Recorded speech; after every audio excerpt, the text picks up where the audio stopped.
I just love Jesus so much. I love that. I love his teachings about helping the poor and the stranger and the migrant and loving everyone. I think it's really important to include kind of the outcasts of our society, or the more vulnerable, like elevating women and the LGBT community. All right, we got to find what's up with this like view of Jesus that all these liberals have, that this dude's just some like hippie in the forest, like smoking pot. That was just like, yeah, man, homeless man. Yeah, bro, immigrants, bro. Where did this view come from? I'm so sorry, because for like all history, everyone knows Jesus. Yeah, he did say those things, but not with that type of like spirit, right, that you're talking about. And you know, they'll always bring up the help the homeless verse, let the immigrants in verse. They'll never bring up the deny yourself daily verse. Oh, because that one strikes deep at the LGBT community. They're not denying their sexual urges. Oh, but it's love. Guess what? You have to deny that too. And straight people do too. I agree. But the gay people are, think about it. Straight relationships, at least there's a chance of having a baby there. So even if they're doing it wrong, they can still have a baby and it still works out, right? Gay people, there's no chance of having a baby and they're still being degenerate. They're still not denying themselves. They never bring up that deny yourself verse, by the way. They never bring up the love your God with all your heart. It's always love your neighbor. Never love God with all your heart, soul, and mind. This is how you tell people aren't really Christians. They're kind of just using the Bible to, I guess, just fool non-Christians, because you're not going to fool Christians with this. Like, any real Christian knows that you're just full of bullcrap, right? But like, I guess you're just fooling non-Christians. Well, I mean, I don't think, you know, the Bible condemns homosexuality in the Old Testament.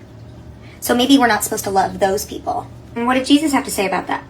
So this chick claims to be a Christian, and she claims to have read the Bible, but is just not an honest person. This is, no Christian has ever said this. This is the worst strawman I've ever seen in my life. No Christian has said Bible condemns us, so we're not supposed to love them. I guess maybe one or two, but that's not the prevailing argument against LGBT. She knows it. She's being a dishonest person. And, you know, to claim you're a Christian and in this video act like you're better than other Christians, which is a problem in and of itself, and then you are dishonest about other people's arguments, is the most like un-Christ-like thing I can ever think of. It's actually worse than the people that you're trying to criticize. I mean, but this is a Christian nation and we need to be promoting Christian values. Are you aware that the Treaty of Tripoli says that the U.S. government is in no way founded on the Christian religion, and that John Adams said that the best of all worlds would be if there was no religion in it? So just because we have separation of church and state, which is what the Treaty of Tripoli is talking about, does not mean the government is not founded, or the United States is not founded on Christian values, right?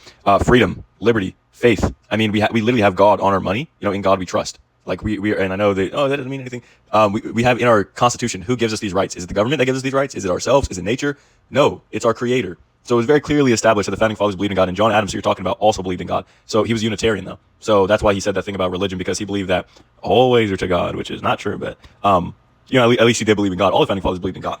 America and capitalism within America is also a biblical principle of what you sow is what you reap. What you sow in capitalism is what you reap, unlike socialism or communism, which this chick might advocate for, I don't know. But in those, you would not sow what you reap. Whereas in the Bible, if you sow what you reap, if you work, you will not eat. These are biblical principles, right? We have 10 commandments outside of our court of law. America stands for a free, secure, stable land where anyone who works will prosper. That's Christian values right there. At least now that we can be a Christian nation and get rid of all those undocumented workers. Don't they also qualify as the world and your neighbor? And doesn't the Bible say to welcome the stranger? I just love the term undocumented worker, because it just makes it sound so like nice, and they just undocumented and they working hard. It's not like they broke the law, came over here, stole a job from an American who could have had it, and then just, you know, funneled all the money out of America to their own country, right? And ruined our economy little bit by little bit on a scale of like mass millions, right? No, they're just undocumented workers. But that's besides the point. What happens, and I've noticed this a lot, when people try to project their own religious values, and this chick is, I don't think she's a Christian. I think she's one of those like new age Christians, one of those gay Christians. So when they try to project their values onto the government, it doesn't work, because the government isn't a person. The government can't just take in everyone. It will collapse society and we will get invaded. And we do have a method for them to come in here. Luckily, because we're the best country, we don't have to do that. It's not unbiblical for us to say, no, you're not coming in here. Do you know why? Because you have a house, right? It's not unbiblical for you to say, hey, I don't want homeless people coming in my house. It's not unbiblical for you to put a door on your house to stop people from coming in, put a wall around your house to stop people from coming in. I bet you do that. I bet you don't have a single homeless person living in your house right now. And I bet if a homeless person broke into your house and started eating your food and sending your food back to their friends outside, you would say, hey, get out. You'd call the police on them.